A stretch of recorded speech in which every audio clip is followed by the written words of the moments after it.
The oldest and strongest emotion of mankind is fear.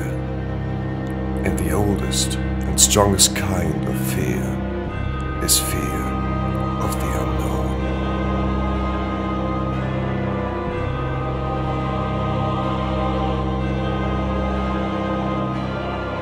With The Sinking City, the past E3 gave us a good look into one of the more anticipated games to be released next year. It's going to be a detective game, filled with numerous horror scenarios in a Lovecraftian setting that seems so dense in the trailers that it might just crawl out of the game into the real world. Merry Christmas to you. I just came from my party. It was wonderful and very nice. And I wish to you all Merry Christmas and wonderful time. Great time.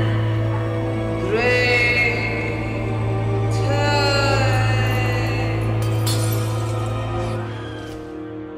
It also gave us an opportunity to talk to you about an absolutely fascinating, yet kinda twisted topic.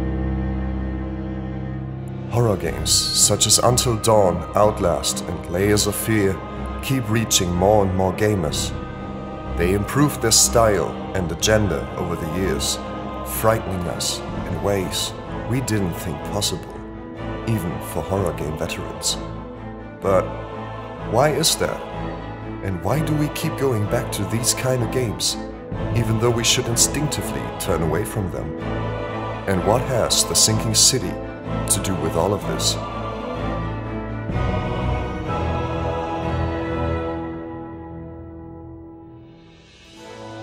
The fear of the dark and what may lurk in it is one of the most common fears inhabited by our society.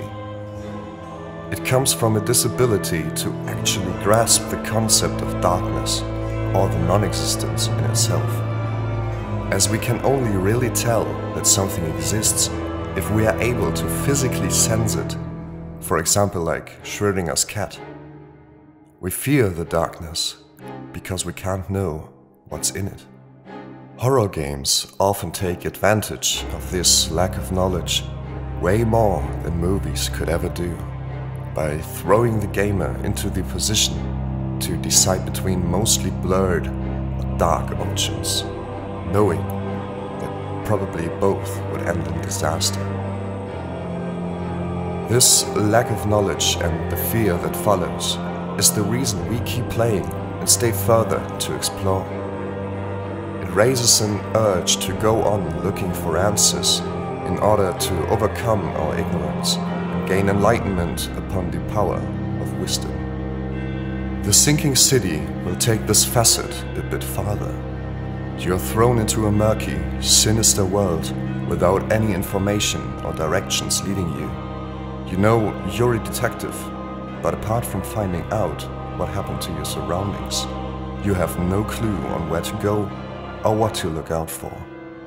This will lead to a large number of possible pathways, but also to a large variety of ways to encounter fear. This will be done mostly by the inspiration Frogwares even puts into their own game's description. The setting of the game will be very much Lovecraftian, and for those of you who don't know what that means, I only have to say, brace yourselves. Howard Phillips Lovecraft is an American horror author from the early 1900s and the creator of the famous Cthulhu myth and the legend revolving around the fictional book Necronomicon. His works are full of insane terrors and apocalyptic visions trying to take over the world, and he knew exactly how to strike this cosmic fear into the hearts of his readers.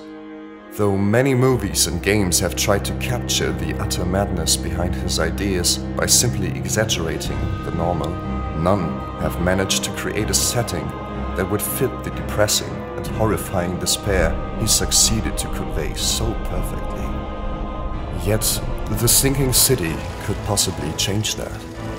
Set in a gloomy town that is challenged with supernatural floods and the complete lack of help by game mechanics, the player feels stranded.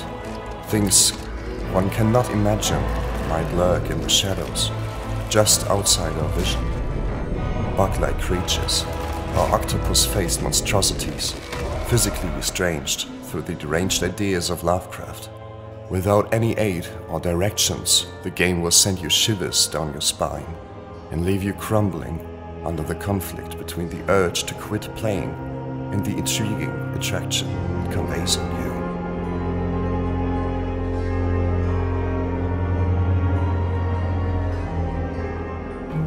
So, let us know what you think the sinking city will be like, and if you're as excited as we are.